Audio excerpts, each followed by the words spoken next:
Good morning everyone, जय जगन्नाथ। आज आम पढ़ा plus two second year history previous year question 2023 केते 2023 प्रीवियस इयर क्वेश्चन पे हिस्ट्री क्वेश्चन टाक देखी दियो। यही प्रीवियस इयर क्वेश्चन रु मोर एमसीक्यू आसीपे है। देख फास्ट क्वेश्चन एक नंबर देख ए क्यों औपनिवेशिक शक्ति बॉम्बे को ब्रिटिश को उपहार रूप प्रदान करथिला। क्यों औपनिवेशिक शक्ति बॉम्बे को ब्रिटिश को उपहार रूप प्रदान करथिला। यार आंसर हो केते पुर्तगाल आई पुर्तगाल। बी नंबर क्वेश्चन देख पिला माने 1878 मसीहारे ओडिशार केउठारे नेशनल सोसाइटी प्रतिष्ठा होइतिला। 1878 मसीहारे ओडिशारे केउठारे नेशनल सोसाइटी प्रतिष्ठा होइतिला। यार आंसर कोन हिबो बालेश्वर हैला बालेश्वर रे आई भी बालेश्वर। सी नंबर क्वेश्चन देख क्यों प्रथम ओडिया महिला भारतीय जातीय कांग्रेस वार्षिक अधिवेशन में वक्तृता प्रदान करथिले। क्यों प्रथम ओडिया महिला भारतीय जातीय कांग्रेस वार्षिक अधिवेशन में वक्तृता प्रदान करथिले। यार आंसर कौन हिबो Sarala Devi. C number question Sarala Devi triple A. D Alamgir नामारू क्यों शासकों राजत्वर इतिहास जना पड़ी थाए। आलमगीर नामारू क्यों शासक। यार आंसर हो औरंगजेब। एक नंबर क्वेश्चन बृहत स्नानागार केउठारे अवस्थित। एटा तो पिलाने जानथिबो मोहेंजोदारो डबल आई मोहेंजोदारो। एक नंबर क्वेश्चन देख क्यों नदी मगधकू अंग और महाजन पद ठारू पृथक करथिला। क्यों नदी चंपा नदी हैला चंपा नदी। जी नंबर क्वेश्चन जैन धर्मर प्रथम तीर्थंकर रूपे काहाकू विश्वास करा जाए।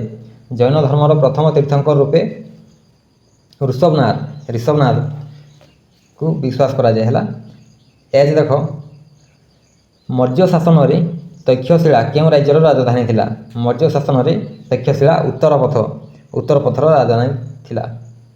आई किए रमक सिद्धांत रचना करथिले। रमक सिद्धांत लाटदेव रचना करथिले हैला डबल आई लाटदेव। जे नंबर क्वेश्चन देख फ्रांकोइस बर्नियर भारत रे थिबा समय रे किए मोगल सम्राट थिले। फ्रांकोइस बर्नियर भारत रे थिबा समय रे किए मोगल सम्राट थिले। यार आंसर कौन होबो शाहजहां। के आग्रा ठारे रामबाग नगर उद्यान केउ मोगल शासक सम्राटंक राजत्व काल में निर्मित होइतिला। आग्रा ठारे रामबाग नगर उद्यान केउ मोगल सम्राटंक राजत्व काल में निर्मित होइतिला। यार आंसर कौन होबो बाबर। पिला माने एटा टिके देखि नबो भलसे बाबर ना अकबर मुझे डाउट रे अछि बाबर नहले अकबर होइतबो हैला। एल नंबर क्वेश्चन देख निजर मृत्यु परे नानक काहाकू तांकर उत्तराधिकारी रूपे बाछिथिले। निजर मृत्यु परे नानक काहाकू तांकर उत्तराधिकारी रूपे बाछिथिले। पिला माने पढि जतो आई भी Guru Angad answer Guru Nanak Guru Angad. M number question देख केउ चुक्ति द्वारा बंगला बिहार और ओडिशार देवानी ब्रिटिश को यातायात होइतिला। क्यों चुक्ति। यार आंसर हो अलाहाबाद चुक्ति।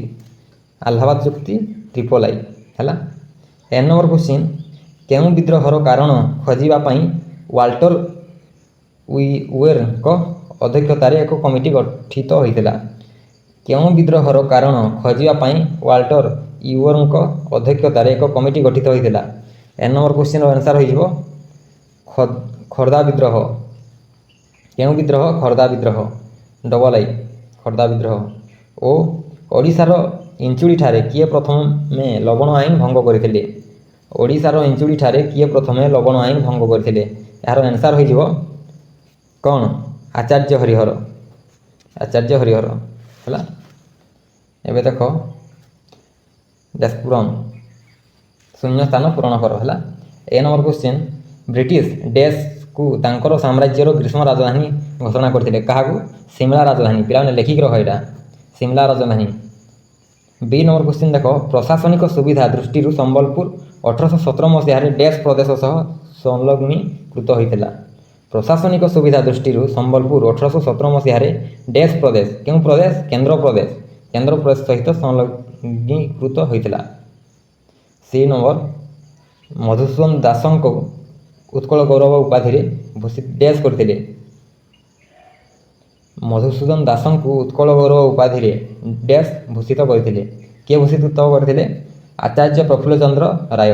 କିଏ? ଆଚାର୍ଯ୍ୟ ପ୍ରଫୁଲ୍ଲଚନ୍ଦ୍ର ରାୟ। ଡି ନମ୍ବର ଦେଖ, ପ୍ରୟାଗ ପ୍ରଶସ୍ତି ଡ୍ୟାସ୍ଙ୍କର ପୃଷ୍ଠପୋଷକତାରେ ଲେଖାଯାଇଥିଲା। ପ୍ରୟାଗ ପ୍ରଶସ୍ତି ସମୁଦ୍ରଗୁପ୍ତଙ୍କର ପୃଷ୍ଠପୋଷକତାରେ ଲେଖାଯାଇଥିଲା। କାହାର? ସମୁଦ୍ରଗୁପ୍ତଙ୍କର। ଇ ହରପ୍ପା ସଂସ୍କୃତିର ଅଧିବାସୀମାନେ ଧାତୁର ବ୍ୟବହାର ଜାଣିନଥିଲେ। ହରପ୍ପା ସଂସ୍କୃତିର ଅଧିବାସୀମାନେ ଡ୍ୟାସ୍ ଧାତୁର, କେଉଁ ଧାତୁର? ଲୁହା ଧାତୁର ବ୍ୟବହାର ଜାଣିନଥିଲେ। ଏଇଟା ତୁମ ଇଣ୍ଟରନାଲ୍ ଏକ୍ଜାମ୍ ପାଇଁ କୋଶ୍ଚିନ୍ ଆସିବ, ଦେଖିବ। କେଉଁ ଧାତୁ? ଲୁହା ଧାତୁ। ଏଫ୍ ଋଗ୍ବେଦରେ ଡ୍ୟାସ୍ ସଂଖ୍ୟକ ଶ୍ଲୋକ ରହିଛି। ଋଗ୍ବେଦରେ କେତେ ସଂଖ୍ୟକ? 1017 ଶ୍ଲୋକ ରହିଛି। କେତୋଟି ବେଦ? ପିଲାମାନେ କମେଣ୍ଟ କର, କେତୋଟି ବେଦ ଅଛି ଆମର, ହେଲା। ସେଟା ଏକ୍ଜାମ୍ରେ 2-3 ମାର୍କରେ ପଡ଼େ, କେତୋଟି ବେଦ ଅଛି। ଜି ନମ୍ବର କ୍ୱେଶ୍ଚିନ୍ ଦେଖ, ପାର୍ଶ୍ୱନାଥଙ୍କ ଦ୍ୱାରା ପ୍ରଚାରିତ 4 ପ୍ରତିଜ୍ଞା ସହ ମହାବୀର ଡ୍ୟାସ୍ ପଞ୍ଚମ ପ୍ରତିଜ୍ଞା ରୂପେ ଯୋଗ କରିଥିଲେ। ପାର୍ଶ୍ୱନାଥଙ୍କ ଦ୍ୱାରା ପ୍ରଚାରିତ 4 ପ୍ରତିଜ୍ଞା ସହ ମହାବୀର ବ୍ରହ୍ମଚାର୍ଯ୍ୟ ପଞ୍ଚମ ପ୍ରତିଜ୍ଞା ରୂପେ ଯୋଗ କରିଥିଲେ। ମହାବୀର ମାନେ କିଏ? ମହାବୀର ଜୈନ। ଏଚ୍ ଅଶୋକଙ୍କର ଡ୍ୟାସ୍ ଶିଳାନୁଶାସନରୁ କଳିଙ୍ଗ ଯୁଦ୍ଧର ସମ୍ପୂର୍ଣ୍ଣ ବିବରଣୀ ମିଳିଥାଏ। ଅଶୋକଙ୍କର କେଉଁ ଶିଳାନୁଶାସନ? ତ୍ରୟୋଦଶ ଶିଳାନୁଶାସନ। ଏଇଟା ପାକିସ୍ତାନରେ ଅବସ୍ଥିତ ଅଛି ଏବେ। ତ୍ରୟୋଦଶ ଶିଳାନୁଶାସନ ଶାହାବାଜୀଗଡ଼ଠାରେ। ଏଇଟା ସର୍ଟ କ୍ୱେଶ୍ଚିନ୍ ପଡ଼େ, ନିଶ୍ଚୟ ପଡ଼ିବ, ଦେଖିବ। ଆଇ ମହରୌଲି ସ୍ଥିତି ଲୌହସ୍ତମ୍ଭ ଡ୍ୟାସ୍ ନିର୍ମାଣ କରିଥିଲେ। ମହରୌଲି ସ୍ଥିତି ଲୌହସ୍ତମ୍ଭ ଦ୍ୱିତୀୟ ଚନ୍ଦ୍ରଗୁପ୍ତ। କିଏ? ଦ୍ୱିତୀୟ ଚନ୍ଦ୍ରଗୁପ୍ତ ନିର୍ମାଣ କରିଥିଲେ।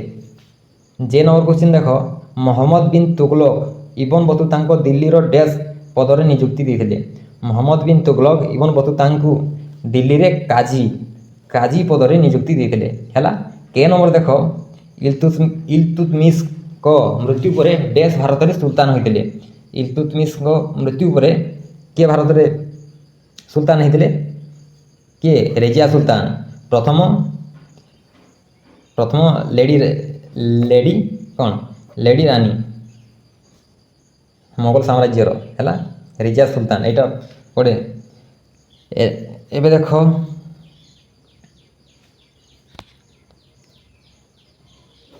ମୋଗଲ ଶାସନର ଶେଷ ସମୟରେ ଦିଲ୍ଲୀଠାରେ ଶେଷ ସ୍ଥାପତ୍ୟ ଡ୍ୟାସ୍ ନିର୍ମିତ ହୋଇଥିଲା।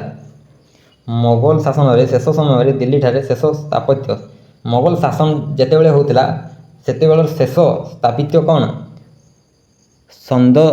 ସଦଜମ୍ ସାମକି। ଏଇଟା ବ୍ୟୁରୋ ବହିରୁ ଅଣାଯାଇଛି, ଜାଣିଲ, ଅଲଗା ବହିରେ ମିଳିବନି। ସଦଜମ୍ ସାମକି, ଏଇଟା ଲେଖିକି ରଖ।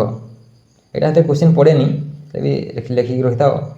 ଏମ୍ କଲିକତା ଓ ଦିଲ୍ଲୀ ମଧ୍ୟରେ ଥିବା ଗ୍ରାଣ୍ଡ ଟ୍ରଙ୍କ ରୋଡ଼ର ମରାମତି ଡ୍ୟାସ୍ ମସିହାରେ ସମ୍ପୂର୍ଣ୍ଣ ହୋଇଥିଲା।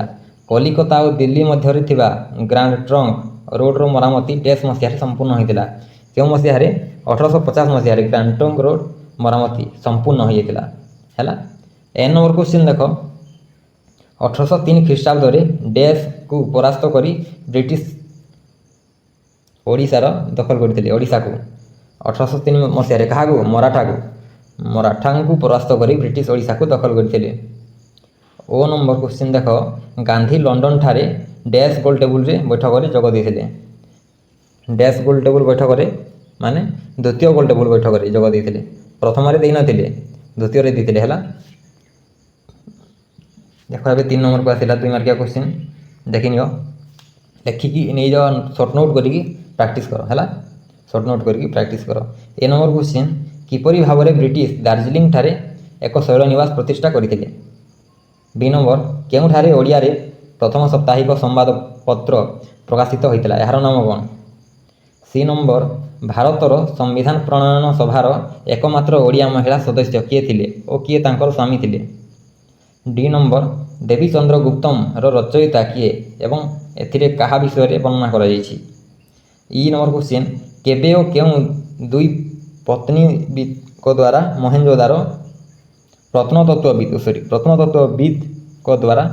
ମହେଞ୍ଜୋଦାରୋ ଓ ହରପ୍ପାଠାରେ ଖନନ କରାଯାଇଥିଲା?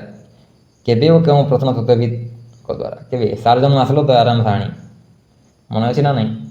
ଏଫ୍ କୋଶଳକୁ କେଉଁ ନଦୀ ଦୁଇ ଭାଗରେ ବିଭକ୍ତ କରିଥିଲା ଓ ସେହି ଦୁଇ ଭାଗର ରାଜଧାନୀମାନଙ୍କର ନାମ କ'ଣ? ଜି ନମ୍ବର ଦେଖ ନିର୍ବାଣ କ'ଣ? ଏଚ୍ ଭେରୀ ଘୋଷ ଓ ଧର୍ମ ଘୋଷ କ'ଣ? ଆଇ ଗୁପ୍ତ ଯୁଗରେ ପଶୁ ଚିକିତ୍ସା କ୍ଷେତ୍ରରେ ଦୁଇଟି ପୁସ୍ତକ ଓ ସେଗୁଡ଼ିକ ଲେଖକଙ୍କ ନାମ? ଗୁପ୍ତ ଯୁଗରେ ପଶୁ ଚିକିତ୍ସା ବିଷୟରେ କିଏ ଥିଲେ ନା ମନେ ଅଛି ନା ନାହିଁ ସେଟା କମେଣ୍ଟ କର ତ।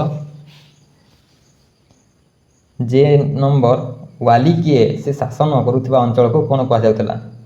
କେ ନମ୍ବର କେଉଁ ମୋଗଲ ରାଜକୁମାରୀମାନଙ୍କୁ ମାନସବଦା ତୁଲ୍ୟ ମାନ ଦିଆଯାଉଥିଲା? ଦରଘା କ'ଣ? ଏମ୍ ନମ୍ବର କ୍ୱେଶ୍ଚିନ୍ ଭାରତରୁ ବିତ୍ତ ନିଷ୍କାସନ ଉପରେ ଲିଖିତ ଦୁଇଟି ପୁସ୍ତକ ସେଗୁଡ଼ିକର ଲେଖକମାନଙ୍କର ନାମ କ'ଣ? ମନେ ଅଛି ନା ସେ ଲେଖକମାନଙ୍କର ନାମ? ଦାଦା ଭାଇ ନାରୋଜି ଆଉ ଗୋଟେ କ'ଣ କମେଣ୍ଟ କର।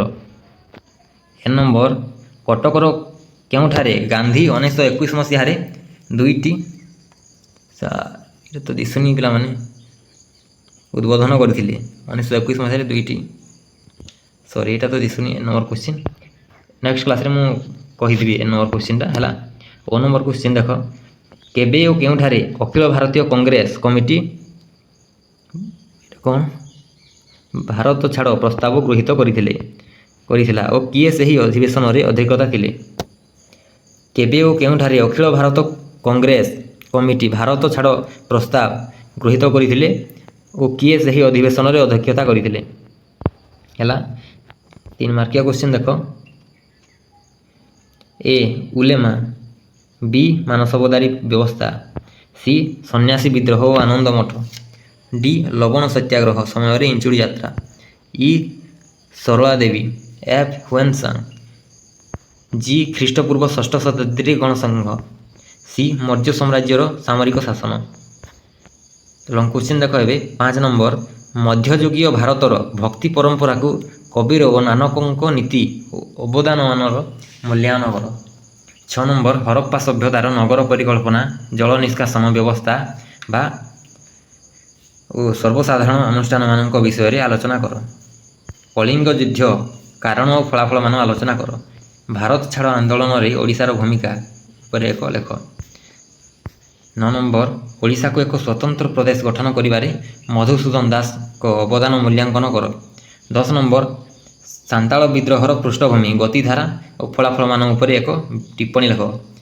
ପିଲାମାନେ ଏଇ ଲଙ୍ଗ କ୍ୱେଶ୍ଚିନ୍ ଗୁଡ଼ାକ ସବୁଦିନେ ଗୋଟେ ଗୋଟେ ଲଙ୍ଗ କ୍ୱେଶ୍ଚିନ୍ ପ୍ରାକ୍ଟିସ୍ କର। ପ୍ରିଭିୟସ୍ ଇୟର୍ର ଲଙ୍ଗ କ୍ୱେଶ୍ଚିନ୍ ଗୋଟେ ଗୋଟେ ପ୍ରାକ୍ଟିସ୍ କର ନ ଦେଖିକି ଲେଖ।